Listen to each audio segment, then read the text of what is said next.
South में धर्मांतरण का धंधा बहुत तेज है और जितने भी हिंदू संत हमारे फंसाए जाते हैं उसमें धर्मांतरण को रोकने वाले ज्यादातर फंसाए गए हैं। और उसमें चाहे नित्यानंद स्वामी जी हो, आसाराम बापू हो, आपको जो सबरी आश्रम के जिनको बम ब्लास्ट में फंसाया गया था असीमानंद जी हो, या फिर हमारे जो कांची कामकोटि के शंकराचार्य जी थे उस समय उनको फंसाया गया। तो धर्मांतरण साउथ में रोकना एक इतना चैलेंजिंग काम है जिसके कारण जो भी ये काम करता है उसको फंसा दिया जाता है और ये पूरा एक पैटर्न है। और इसलिए नित्यानंद स्वामी जी ने उस दौरान जो पूरा अभियान चलाया था तो 6 लाख हिंदू जो दूसरे मजहब में रिलीजन में कन्वर्ट हो चुके थे वो वापस फिर से हिंदू धर्म में आए और उसके बाद से इनको टारगेट किया गया। और साउथ में तमिलनाडु में जो डीएमके पार्टी करुणानिधि की वो सबसे बड़ा एलिमेंट है। राम सेतु तोड़वाने में उसी की भूमिका थी, तोड़ने के पूरे प्रक्रम में।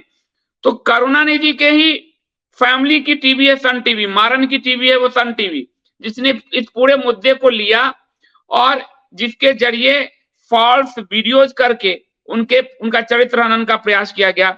तो वो जो 6 लाख का आंकड़ा मां बता रही है वो वही घर वापसी के बाद से उनके खिलाफ एक पूरा अभियान शुरू हो गया। मैं सर्वेश्वर स्वामी जी से कहूंगा कि इसमें जो सन टीवी की भूमिका है और डीएमके की भूमिका है उसको वो जरा इस पर प्रकाश डालें। जी संदीप जी, बहुत बहुत धन्यवाद। तो हम लोग जब सन टीवी और डीएमके के भूमिका के बारे में बात करते हैं, एक बहुत ही आवश्यक बात है ये हम लोग के लिए समझ पाना कि ये मात्र माध्यम है और ये कठपुतलियां हैं कुछ हद तक। इनका जो डायरेक्ट इन्वॉल्वमेंट है, इनका जो योगदान है इस पूरे षड्यंत्र में, ये बहुत ही विस्तृत रूप से दिखाई देता है। पर इसके पीछे जो गहरी साजिश है, जो हम बोलते हैं जिसे 5M, जिसका अर्थ हमारे दर्शक अवश्य जानते होंगे। ये जो 5M है, जो मैं इसको पंचमक्कार बोलता हूँ। वो पंचमक्कार जो है मकार की जगह मक्कार, तो वो जो आप कह रहे हैं वो वही बात है। जी जी जी, तो उन पे ज्यादा हम लोग विस्तार पे ना बात करें क्योंकि दर्शक भी समझते हैं।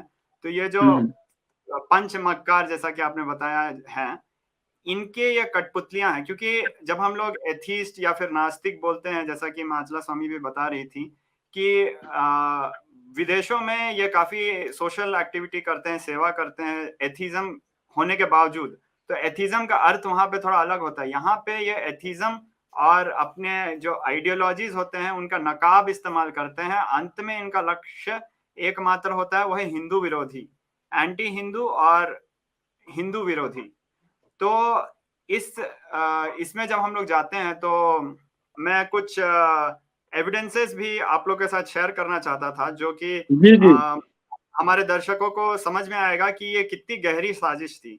अभी आप लोग सामने देखेंगे एक छोटा सा एक नक्शा है भारत का साउथ में, और इसमें आप लोग देख सकते हैं पौंडीचेरी, तिरुवन्नमलाई, सेलम, होसुर, ये करीब यहाँ से लेकर हरिद्वार तक करीब 3000 किलोमीटर तक जब ये इन्होंने निकाला था ये डीप फेक वीडियो, अश्लील डीप फेक वीडियो, तो उसके बाद स्वामी जी के ऊपर हमला करने के लिए 3000 किलोमीटर तक इन्होंने हमला किया, पीछे लगे रहे।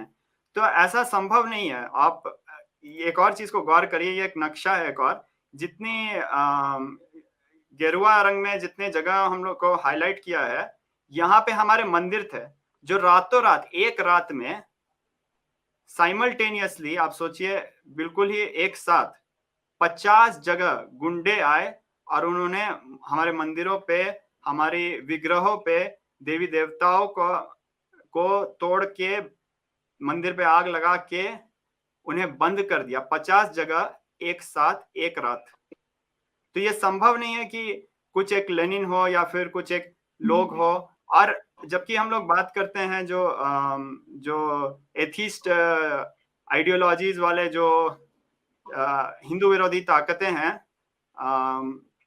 देश में और ये 5M जो है, तो इनका जो कोऑर्डिनेशन है ये यहाँ तक कि सिर्फ इन 50 ये एक्चुअली जो आप देख रहे हैं संदीप जी और दर्शक, बिफोर अटैक के पहले और अटैक के बाद ये इतना कितना बड़ा कॉन्ट्रास्ट है। ये सिर्फ तमिलनाडु स्टेट में जो स्वामी जी ने इतना कार्य किया था, मंदिर से लेकर गुरुकुल से लेकर अन्नदान से लेकर ये सभी जो service activities, medical camps, service activities, free education, free food, ये सब देकर ये पूरे जो आप ऑरेंज में देख रहे हैं, यहाँ पर अटैक के पहले हिंदू धर्म का कैसे पुनर्जागरण हुआ था, और सिर्फ ये डीप फेक वीडियो के माध्यम से इसे पूरी तरह कैसे कंप्लीटली डिलीट कर दिया गया।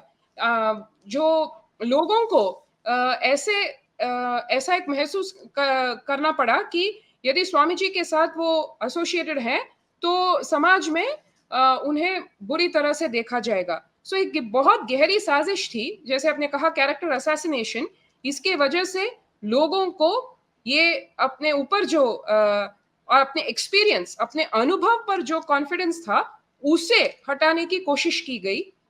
ऑफ कोर्स वो संभव नहीं है क्योंकि वो हमारे अंदर ऑलरेडी जा चुका है, लेकिन समाज में उन्हें ये जो अपोजिशन फेस करना पड़ा उसकी वजह से आज जैसे आप देख रहे हैं कि वो ये जैसे स्वामी जी कह रहे थे कि एक रात में एक ही साथ 50 जगह पर जो मंदिर बना था, और आप सबको बता दूं कि स्वामी नित्यानंद जी कोई अपने आप को सेल्फ मेड गॉड नहीं बताते, वो परम शिवम, वो शिव की शक्ति की, पार्वती जी की पूजा होती है, वहां हमारे देवी देवताओं की पूजा होती है। और अगर मैं कह रहा हूं तो आपको मानना पड़ेगा, क्योंकि मैं इस मामले में बड़ा साफ, जैसे कि कई संस्थाओं को मैं कहता हूं कि सेल्फ गॉडमैनशिप स्थापित कर लेते हैं, तो देवी देवताओं की पूजा होती है। तो वो जो मंदिर थे हमारे विग्रह मंदिर, उनके एक रात में मल्टीपल जगह से 50 मंदिर पर अटैक किया गया।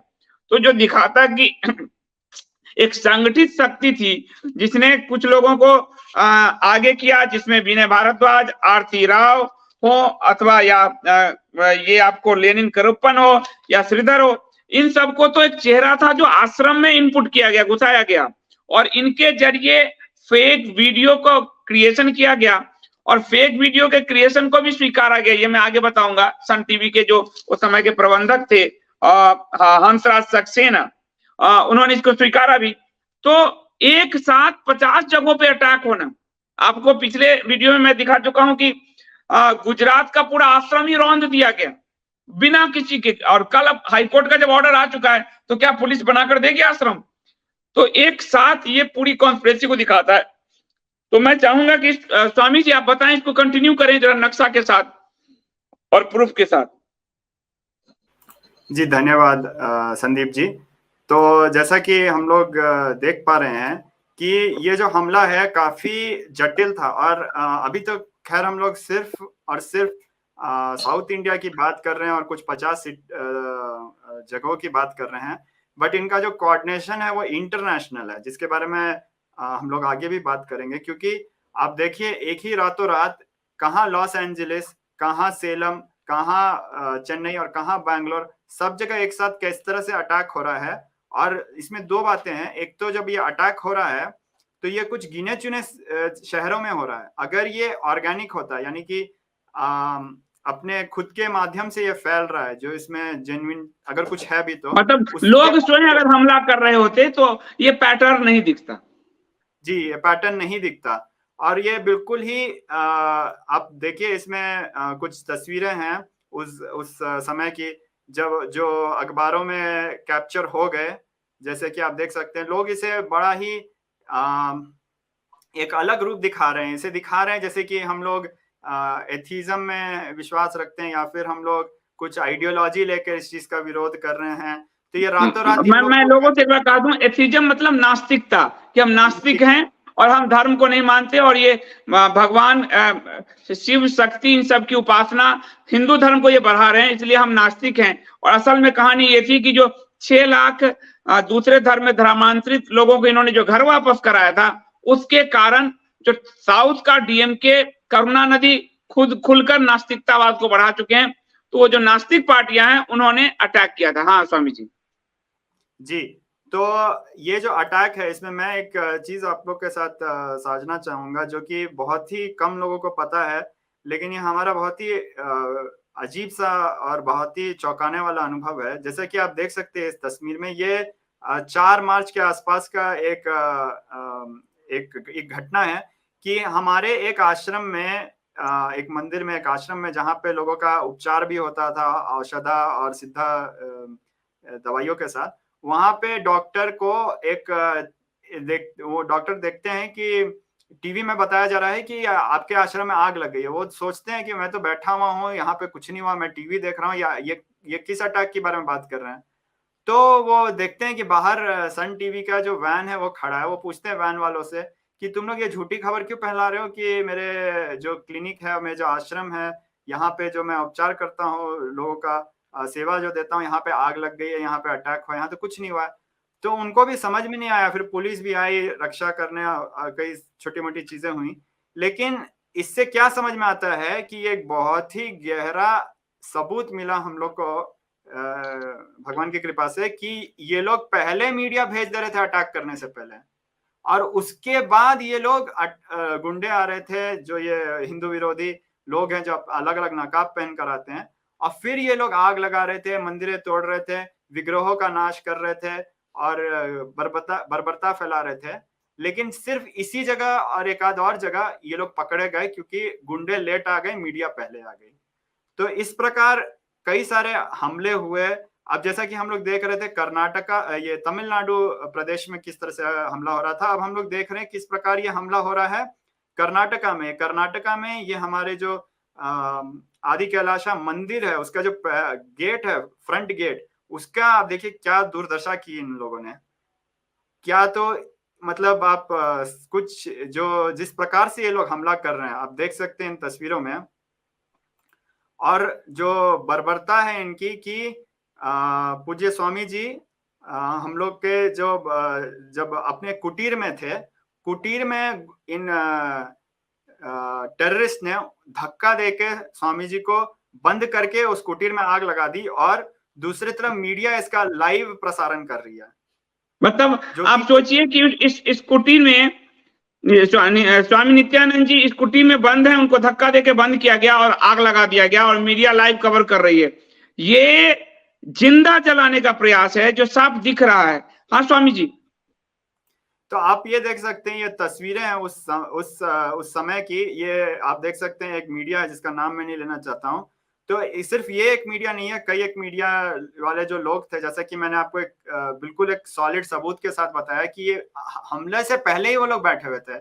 जबकि अगर हम लोग बैंगलोर आश्रम आदि कैलाशा के बारे में बात करते हैं तो हमारे जो सीनियर जो ब्रह्मचारी और सन्यासी हैं वो याद करते हैं कि कैसे पिछले रात को ही वो लोग वहां पे डेरा जमा के बैठे हुए मीडिया वाले गुंडे, और दीवार पे, बॉर्डर पे, कि जब कभी हमला होगा हम लोग इसको रिकॉर्ड करेंगे, कवर करेंगे। और मतलब कि वो लोग तो जो मीडिया है सामने दिख रहे हैं, हो सकता है वो सिर्फ एक हम लोग के पास अभी आज के जमाने में इनकी तस्वीर है, बट ऐसा नहीं कि सिर्फ एक या दो मीडिया थी, इसमें कई एक जनों थे।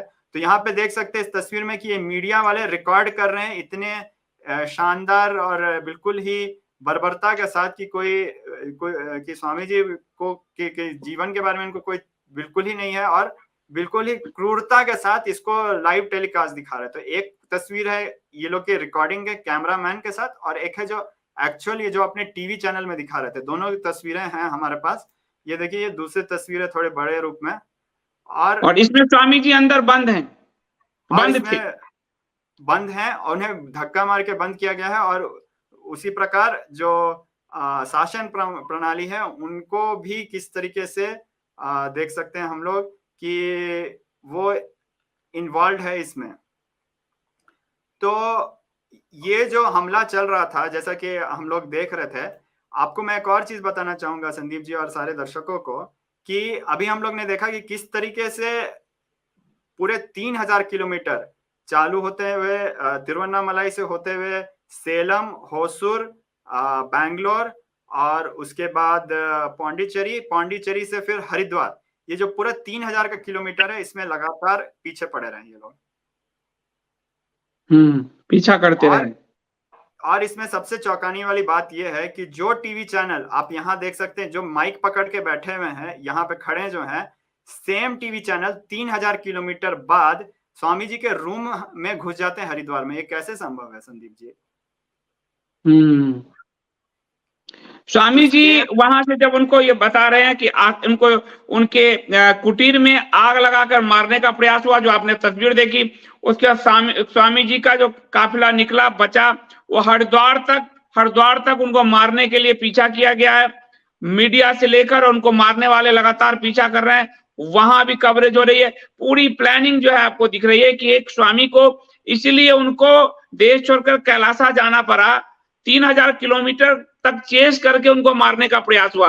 ये जो साउथ की फिल्मों में आप देखते हैं जिस तरह का, उस तरह का एक्टिविटीज किया गया, जो आपको इन तस्वीरों से, तो अच्छा है कि तस्वीरें इन्होंने कैप्चर की हुई है, इन तस्वीरों से साफ झलकता है। और किसी एक मीडिया कंपनी चैनल को जो है दोष देने का मेरा तात्पर्य नहीं है, वो एक उदाहरण है एक मीडिया का। ऐसे कई मीडिया चैनल इस पूरे मामले में लगे हुए थे और मेन कॉन्स्पिरेटर के रूप में मारन की टीवी, सन टीवी का नाम सामने आया था। और स्वामी जी अगर आप इससे आगे बढ़ें तो फिर मैं सन टीवी पर फिर आगे महाचला से बात करूंगा। आप आगे भी अगर स्लाइड चला रहे हो। जी, तो एक और मैं आपको दिखाना चाहूंगा, एक और बात, जो जैसा कि आप समझ पा रहे हैं कि कुछ हम लोग के पास सबूत है, एविडेंस है, तो हम लोग दिखाने पा रहे हैं, नहीं तो बिल्कुल ही मुश्किल होता जिस तरह का षड्यंत्र था। तो ये जो हमला, इन्होंने पूरे होटल के रूम तक पहुंच गए हरिद्वार में, और हरिद्वार के रूम के अंदर भी ये लोग ने पत्रकार के रूप के भेष में घुस के स्वामी जी के जान पर हमला करने का प्रयास किया, जो कि मीडिया में पब्लिश हुआ है। आप देख सकते हैं, ऋषिकेश नाम, ये जो टाइटल है, local scribe rough of Swami for selective interviews.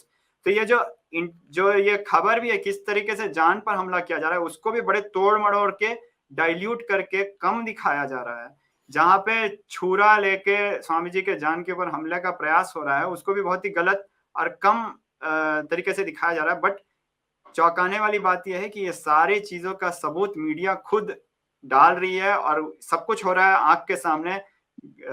कुटीर में धक्का देके दिन दहाड़े स्वामी जी को जला के मार देने का प्रयास हो रहा है। इतना घोर हमला हो रहा है, और मेरे हिसाब से हमारे दर्शक भी समझ पा रहे होंगे, सारे जो जागृत हिंदू है वो समझ पा रहे होंगे कि ये संभव नहीं है कि कोई एक लेनिन हो या फिर कोई एक श्रीधर हो या 2-4 लोग हो, वो इतना ऐसा कोई षड्यंत्र रच सकते हो जो कि इतने सारे शहरों में मिनट पर स्वामी जी के ऊपर हमला करने के लिए पीछे पड़ा रहा है। तो ये बहुत ही बड़ी साजिश है। और उसी के बाद जो है स्वामी जी फिर जो आपको ये बहुत लंबा चला, और जनवरी शायद या जनवरी 2018 में स्वामी जी को भारत छोड़ना पड़ा। हर जगह उनके आश्रम हटाए जा रहे थे, मंदिर तोड़े जा रहे थे, पीछा किया जा रहा था, और करीब 200 के करीब छोटे बड़े केस उन पर लाद दिए गए थे। मैं ठीक कह रहा हूँ स्वामी जी? जी संदीप जी, ये जो कई सारे झूठे आरोप लगाए गए, जिन्हें हम लॉफेयर कहते हैं, या फिर